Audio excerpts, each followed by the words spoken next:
जय हिंद दोस्तों, मैं किशन आप सबका स्वागत करता हूं और शुरू करते हैं आज के डिफेंस समाचारों को।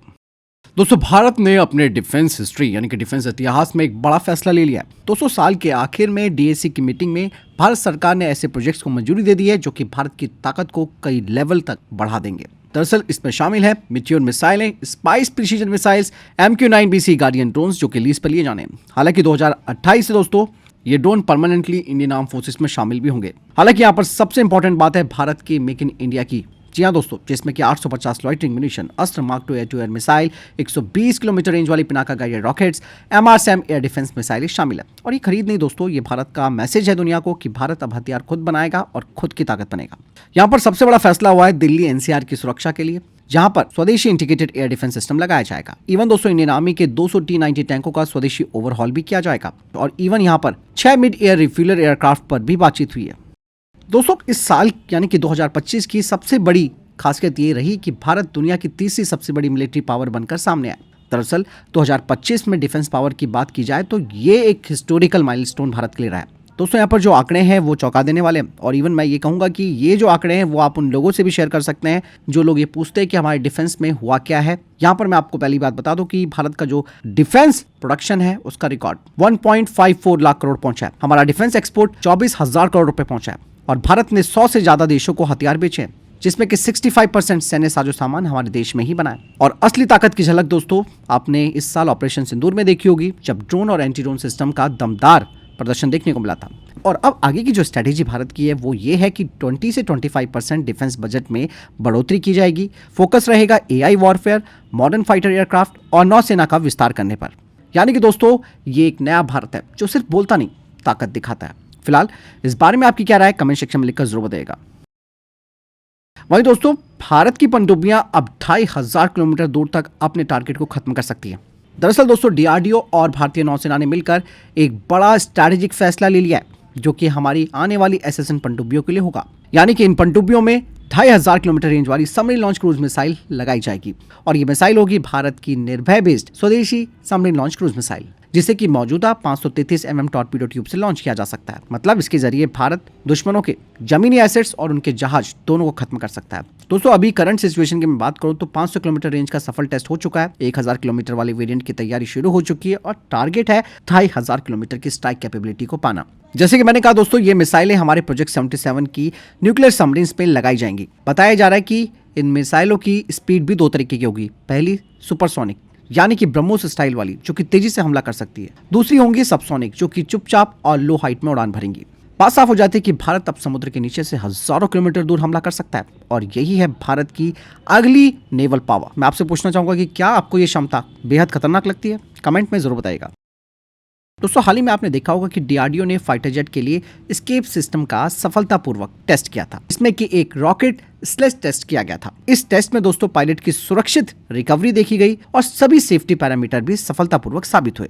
अब यहाँ पर सबके मन में यही सवाल आ रहा है कि क्या भारत अब खुद की इजेक्शन सीटें बनाएगा, जिसे लेकर दोस्तों चर्चाएं काफी आगे तक बढ़ चुकी है, क्योंकि इसके आ जाने से हमारी विदेशी निर्भरता कम हो जाएगी। लेकिन यहाँ पर सबसे बड़ा पेच इंडियन एयरफोर्स का है। इंडियन एयरफोर्स अभी भी काफी सीरियस है इस प्रोजेक्ट को लेकर। लेकिन यहाँ पर इंडियन एयरफोर्स कह रही है कि जो हम अभी मार्टिन बेकर की सीटें इस्तेमाल करते हैं या फिर रशियन इजेक्शन सीटों का इस्तेमाल करते हैं, ये पहले से ही कॉम्बैट प्रूवन है। और ऐसे में इंडियन एयरफोर्स ने यह भी कहा कि भाई जो सिस्टम परफेक्ट चल रहे हैं उन्हें बदलने की जरूरत नहीं है। ये थोड़ा सा मुझे भी अजीब सा लगा, क्योंकि दोस्तों ये बात तो कहने वाली है ही नहीं, क्योंकि हमें हर वो चीज बदलनी है जो हम विदेशों से इंपोर्ट कर रहे हैं। लेकिन बाद में इंडियन एयरफोर्स ने क्लियर कर दिया कि हम अपने स्वदेशी डेवलपमेंट को पूरी तरीके से सपोर्ट तो देते हैं, लेकिन अभी पायलट की जान से समझौता नहीं कर सकते। यानी कि ये बात साफ हो जाती है कि तेजस मार्क 2 और AMC इन दोनों में ही मार्टिन बेकर की सीटें ही रहेंगी। लेकिन दोस्तों यहाँ पर हमारी खुद की टेक्नोलॉजी होना काफी जरूरी है। लेकिन फाइटर जेट के पायलट के लिए भरोसा सबसे बड़ा हथियार होता है। और वो दिन भी आएगा दोस्तों जब हमारी खुद की इजेक्शन सीटें तैयार होंगी। इसके अलावा दोस्तों अब भारतीय ड्रोन अकेले नहीं उड़ेंगे, बल्कि अब उड़ेंगे वो स्वाम और अपने पूरे माइंड के साथ। ये मैं इसलिए कह रहा हूं क्योंकि भारत की डिफेंस टेक्नोलॉजी में एक बड़ी उपलब्धि सामने आई है। यहाँ पर L&T PES ने डेवलप किया है चाणक्य UAV स्वाम फ्रेमवर्क। दरअसल यहाँ पे जो चाणक्य है वो एक डिसेंट्रलाइज्ड ऑटोनॉमी सिस्टम है, जिससे कि ड्रोन बिना कंट्रोल टावर के स्वाम्स में उड़ते हैं, मिशंस को खुद तय करते हैं और एक साथ इलाके की निगरानी करते हैं। हाल ही में चाणक्य UAV स्वाम फ्रेमवर्क का टेस्ट किया गया और इस टेस्ट और ट्रायल के दौरान दोस्तों कई फिक्स्ड विंग UAVs हवा में पूरी तरह सिंक्रोनाइज हुए, एक दूसरे के साथ उन्होंने कम्युनिकेट किया और एक ही यूनिट की तरह उड़ते हुए नजर आए। मतलब ये सिर्फ ड्रोन नहीं बल्कि फ्यूचर वॉरफेयर का माइंड, दिमाग है। जाने के क्या मतलब दोस्तों, भारत का स्वदेशी स्वयं वॉरफेयर सिस्टम है। दोस्तों लार्सन एंड टूब्रो को मिला है इंडियन आर्मी के लिए BVS-10 सिंधु सप्लाई करने का बड़ा कॉन्ट्रैक्ट। और ये सिर्फ कोई विदेशी गाड़ी नहीं है दोस्तों, बल्कि ये स्वदेशी BVS-10 होगी जो कि स्पेशली हमारे लद्दाख, सिक्किम और अरुणाचल के लिए डिजाइन की गई है। हालांकि अभी जो ऑर्डर है वो 18 गाड़ियों का है, लेकिन भारतीय सेना फ्यूचर में 100 से ज्यादा इन्हें खरीदेगी। इसकी खासियतों की बात की जाए तो ये -40 डिग्री सेल्सियस पर ऑपरेट हो सकता है और 18,000 फीट की ऊंचाई पर भी आसानी से स्टार्ट हो सकता है। इवन इसमें BL के द्वारा स्वदेशी रेडियो सिस्टम लगाया जाएगा। इसमें बेहतर हीटिंग और थर्मल इंसुलेशन होगा।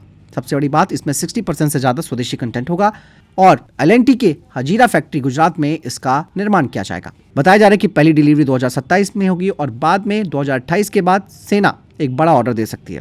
बात साफ हो जाती है कि इससे बर्फ, पहाड़ और दुश्मन अब किसी का डर नहीं रहेगा। BVS-10 सिंधु भारत की एक नई ताकत होगा। दोस्तों इंडियन एयरफोर्स की मार अब और सटीक होने वाली है। ऐसा मैं इसलिए कह रहा हूं क्योंकि 300 से ज्यादा स्पाइस हथियार अब भारत आ रहे हैं। भारतीय वायुसेना अपनी प्रिसीजन स्ट्राइक पावर को और आगे बढ़ाने वाली है, जिसके चलते इंडियन एयरफोर्स को 300 से ज्यादा स्पाइस गाइडेंस किट्स मिलेंगी। ये दोस्तों ऐसी किट्स होती हैं जो किसी भी आम बम को स्मार्ट, एक्यूरेट और लॉन्ग रेंज हथियार में कन्वर्ट कर देती है। स्पाइस कोई मिसाइल नहीं बल्कि एक एडवांस गाइडेंस किट होती है जो कि बम को GPS plus electro optical guidance दिन रात हर मौसम में और 100 किलोमीटर से ज्यादा दूर सटीक वार करने लायक बनाती है। इवन दोस्तों भारत की जूस न्यूमेरिक्स भी इसी तरीके के सिस्टम पर काम कर रही है। आपने इस मिसाइल की ताकत बालाकोट एयर स्ट्राइक में देखी होगी, जहां पे मिराज 2000 ने स्पाइस 2000 से दुश्मनों के कई ठिकाने बर्बाद किए थे। ये system Su-30 MKI fighter jet पर भी तैनात है और 300 नए किट से इंडियन एयरफोर्स की स्ट्राइक कई गुना बढ़ जाएगी। इस बारे में आपको क्या लगता है, कमेंट सेक्शन में लिखकर जरूर बताएगा। दोस्तों इसके अलावा भारतीय सेना शामिल करेगी नए टैक्टिकल ड्रोन्स को। मतलब अब भारतीय सेना की नजरें पहाड़ों के पार भी रहेंगी। भारतीय सेना ने टैक्टिकल RPA ड्रोन्स के लिए एक RFI जारी कर दिया है और ये ड्रोन मैदानों में भी और 24,000 फीट की ऊंचाई पर काम करेंगे। इनकी ताकत के बारे में अगर मैं आपको बताऊं तो ये दिन रात की निगरानी कर सकते हैं, 60 नॉट की तेज हवाओं पर उड़ान भर सकते हैं, भारी बारिश में ऑपरेशन कर सकते हैं और इनका इंड्योरेंस टाइम भी 8 घंटे से ज्यादा होगा। इनकी और भी कई खासियतें हैं, जैसे कि इनका मॉडुलर डिजाइन होना, मतलब एक ही ड्रोन में आप EO/IR कैमरा लगा सकते हैं, कॉमेट इनलेट लगा सकते हैं, SAR और 4 पिन रडार लगा सकते हैं, कम्युनिकेशन रिले कर सकते हैं। ये सब कुछ इनमें किया जा सकता है। यहाँ पर इनकी जो रेंज है उसकी बात की जाए तो इनकी 120 किलोमीटर की लाइन ऑफ साइट है, 400 किलोमीटर का सेटकॉम मोड है और ये हमला और निगरानी दोनों कर सकते हैं। मतलब टारगेट के लाइव जियो कोऑर्डिनेट्स को सीधे ऑपरेटर की स्क्रीन पर दिखा सकते हैं ताकि सेंसर से शूटर तक का टाइम जो है वो कम हो। सेना का साफ संदेश है कि भैया ये ड्रोन भारत में बनेंगे, इनकी टेक्नोलॉजी भी स्वदेशी होगी। इसके अलावा इंडियन एयरफोर्स अब अपने डिजिटल दिमाग को अपग्रेड कर रही है, जहां पर भारतीय वायुसेना अपने सबसे महत्वपूर्ण सिस्टम, जिसके बारे में आपने ऑपरेशन सिंदूर में सुना होगा, IACCS यानी कि integrated air command and control system, इसको अब फेज 3 में अपग्रेड कर रही है। और ये जो नया अपग्रेड होगा दोस्तों, उसके तहत ये जो हमारा सिस्टम है वो लॉन्ग रेंज खतरों को पहले से पहचान सकता है, सेंसर से शूटर तक सीधा कनेक्शन बनाएगा, ऑटोमेटिक थ्रेट एनालिसिस और प्रायोरिटाइजेशन करेगा, यानी कि किसको प्राथमिकता देनी है उसे तय करेगा। यानी कि अगर दुश्मन भारत के ऊपर स्टैंड ऑफ हथियारों को दूर से लॉन्च करेगा तो भारत का ये जो IACCS है वो पहले ही उसकी लॉन्च सिग्नेचर को पकड़ लेगा।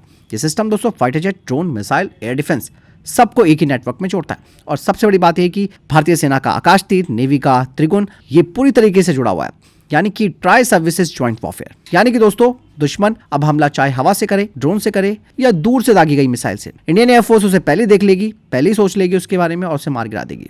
ऐसे में दोस्तों IACCS कितना आपको गेम चेंजर लगता है, अपनी बात कमेंट सेक्शन में लिखकर बताइएगा।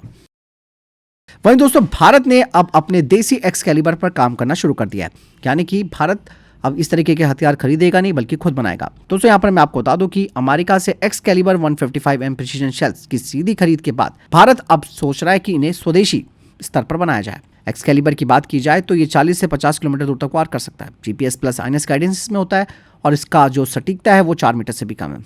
ये शेल्स दोस्तों M777 और K9 वज्र के साथ अपनी ताकत युद्ध में दिखा सकते हैं। इसलिए भारत एक्सकैलिबर जैसे शेल्स खुद बनाना चाहता है, चाहे इसके लिए हमें विदेशी टेक्नोलॉजी के साथ कोलैबोरेशन क्यों ना करना पड़े। मतलब make in India production Bharat इसके लिए करना चाहता है।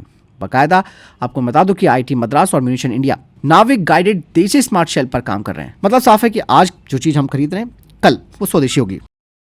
दोस्तों हाल ही में एक चौंका देने वाली खबर सामने आई है। यहाँ पर अगर मैं आपसे पूछूं कि अगर कोई कंटेनर शिप जिसमें के सामान ले जाते हैं वही अगर मिसाइल जहाज बन जाए तो आप समझिए जंग दूर नहीं है। हाल ही में दोस्तों एक चीनी कंटेनर शिप पकड़ा गया है जिसमें मौजूद है VLS मिसाइल सेल्स, आइसर, CIWS anti drone system, electronic warfare jammer और डिकॉय लॉन्चर। यानी कि ये सब एक आम कार्गो जहाज में, जिससे कि पूरा मिसाइल वॉरशिप बनाया गया है। हालांकि इससे पहले ईरान ने भी इसी तरीके का रास्ता अपनाया था, लेकिन सवाल ये आ रहा है कि भाई ईरान के पास तो बजट नहीं है, लेकिन चाइना ही ऐसा क्यों कर रहा है? अगर चाइना के पास दुनिया की सबसे बड़ी मिलिट्री शिप बिल्डिंग क्षमता है, तो वो फिर कंटेनर शिप को हथियारबंद क्यों बना रहा है? इसका जवाब दोस्तों चाइना की युद्ध तैयारी को लेकर है। कहा ही जा रहा है कि ताइवान 2027 तक फ्लैश पॉइंट बन सकता है। यही वजह है कि चाइना हर संभव लॉन्च प्लेटफॉर्म को रेडी कर रहा है, क्योंकि चाइना के पास मिसाइलों की कमी नहीं है। रशिया से ज्यादा प्रोडक्शन क्षमता है चाइना के पास। चीन के पास कम से कम 130 से 140 पहचानी गई मिसाइल फैक्ट्रियां हैं, वो भी हाई ऑटोमेटिशन के साथ। अब आप अंदाजा लगाइए कि चाइना साल में कितनी मिसाइलें बन सकता है। फोकस यहाँ पर चाइना का मिसाइलों पर नहीं है दोस्तों, बल्कि उन्हें लॉन्च करने वाले प्लेटफॉर्म्स पर है। और कहा ही जाता है कि जब भी कोई कंटेनर जहाज इस तरीके का मिसाइल कैरियर बन जाता है, तो समझिए दुनिया किसी बड़े टकराव के करीब है। फिलहाल आपको भी क्या लगता है इस बारे में कमेंट सेक्शन में लिखकर जो बताएगा। वही दोस्तों, वेस्टर्न बॉर्डर की सुरक्षा अब और मजबूत होने वाली है, जिसके चलते भारतीय सेना ने एक बड़ा स्टेप उठाया। दरअसल बाल्ड ईगल ब्रिगेड ने गुजरात के रन और क्रिक सेक्टर में BSF के जवानों को ड्रोन ट्रेनिंग दी है, जहां जवानों ने सीखा इनहांस सर्विलांस करना, इंटीग्रेटेड US ऑपरेशन करना और काउंटर ड्रोन टेक्निक। इस ट्रेनिंग का मकसद साफ है कि हवा से दुश्मन पर नजर रखना, ड्रोन से खतरे को वहीं पर खत्म करना। यानी कि कोनार्क कोर और BSF गुजरात की ये जॉइंट मैनशिप अब पश्चिमी बॉर्डर पर अभी सुरक्षा कवच बना रही है। तो फिलहाल ये थे अभी तक के टॉप डिफेंस अपडेट। वीडियो के संबंध में कोई प्रश्न, जवाब या आपका कोई सवाल है, कमेंट सेक्शन में लिखकर जरूर पूछेगा। वीडियो को लाइक और शेयर कीजिएगा। जय हिंद, वंदे मातरम।